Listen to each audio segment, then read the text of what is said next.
ئەمە پیاوەتی ئەمە دروستکردنی حەضارەتە. حەضارەت لە لای مسلمانان دروستکردنی پیاو بووە، نەک بیناو کۆشک و تەلار و قەسر و جادە و شار و وڵات.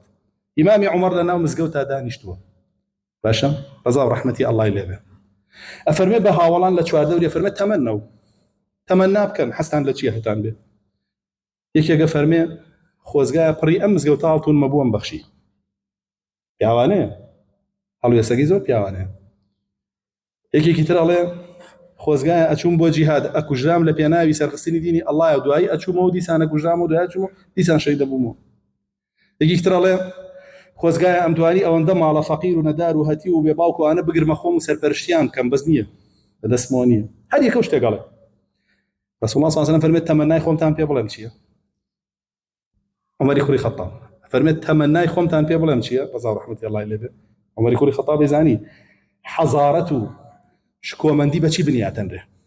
فەرمووی خۆ ئەوانە هەمووی علامەتی پیاوەتی بوو لە سەحابەیە کە باسییان کرد. کەسی نەیوت دنیام هەبێ بخۆم و ژنم هەبێ و قەسرم هەبێ و کەسی وای نەوت. هەمووی دی ببەخشم بکەم لەبەر ڕەزامەندی ئەڵڵا. فەرمووی ئیمامی عومەر ڕەزا و ڕەحمەتی ئەڵڵای لێبێ من تەمەنامە کرد پڕی ئەم مزگەوتە ئەبوو عوبەیدەی کوڕی جەڕاحمە بووە، پیاومە بێ، پیاوم لە دەور بێ، چکە بە پیاو شتەکرێ.